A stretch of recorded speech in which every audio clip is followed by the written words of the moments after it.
recently here in town, there was a case where a juvenile was hit by a piece of asphalt that came through the windshield of the car, went through into the backseat of the car, struck the child, and the child was hurt, like really bad, critically injured. We don't have an update on the kid, but last we heard it was critical. The reporting on it's pretty loose. It says, they use the word dislodge, and it wasn't clear if the vehicle traveling, had spit it out like of its back tire, if it came from his load.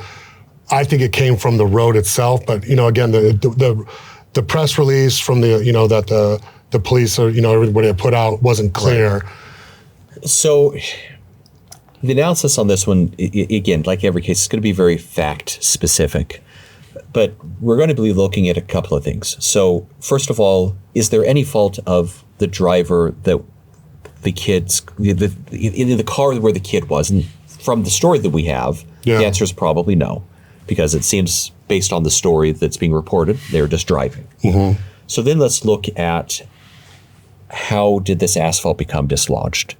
And again, reporting is very vague. Yeah. So we don't really know. Is it something that the other car did? So just because the other car dislodges asphalt, if the asphalt's just on the ground, and the other car acted reasonably, meaning they're not, I don't even know how you would act unreasonably to dislodge a piece of asphalt. I guess maybe spinning out your tires on purpose, like but I mean, if a piece comes up and ends up in the road, if it's road debris. So let's talk about that for a second.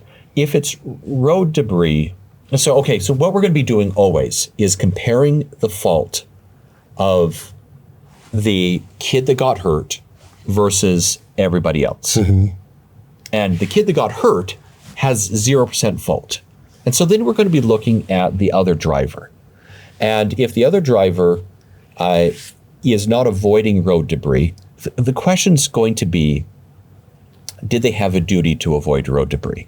And some juries might say yes, some juries might say no. Yeah. The reality is that insurance company, if we really have a really hurt kid, ought to be taking care of this. They ought to take care of business. Yeah. But if they don't, the ultimate question is, was it detectable? And did the driver of the other vehicle do anything wrong? And I know that they'd take the position, well, we were a victim too. Yeah. But there is some duty to try to avoid obstacles in the road. The next question is, was it foreseeable that something like this could happen?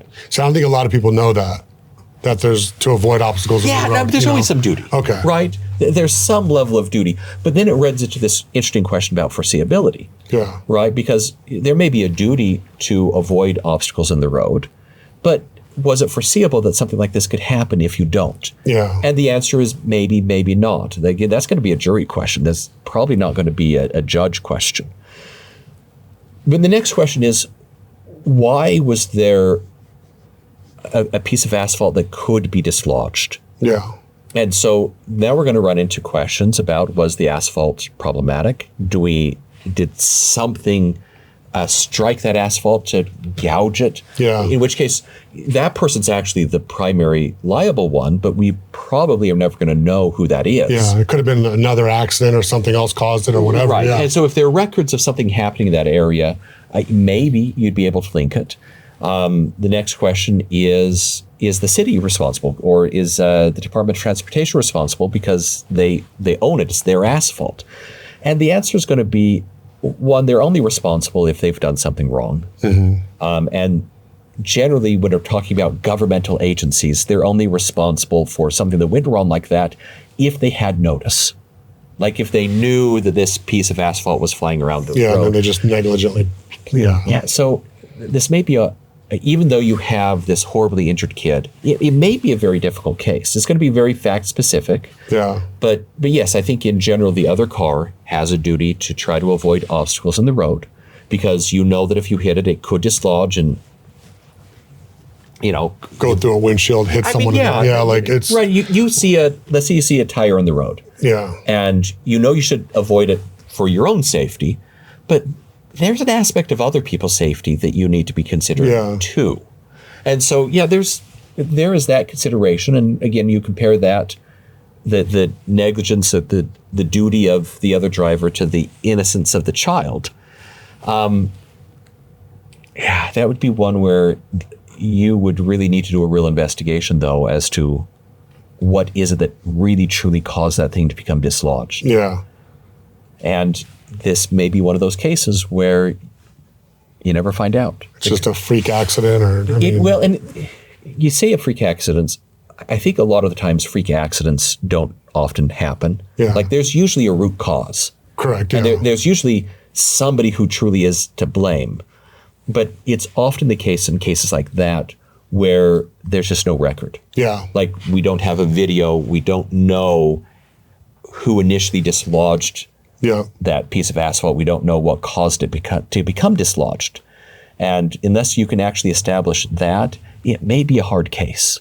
And in the other scenario where it could have been part of their load, No, that's 100% a different thing. That's a very different thing. Okay. The interesting part of all of this, though, is also, let's say that the car has their own insurance policy that protects the people in the car. We call that underinsured or uninsured motorist.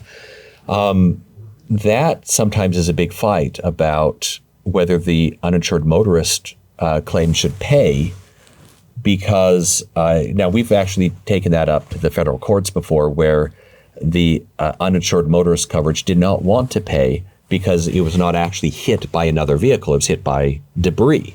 And we got the federal courts to agree that UIM does have to pay if it is a piece of a load of another car, even if it's not the car itself, Yeah. that an object coming from that car and hitting your car would be considered part of that other car. Yeah. Now, when it's dislodging debris on the road, we haven't had that case yet. So I don't know what the federal courts would say if it had to go to federal court.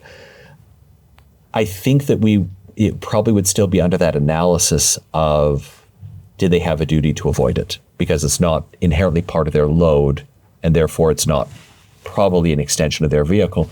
But, we would have to deal with that as it came. Yeah.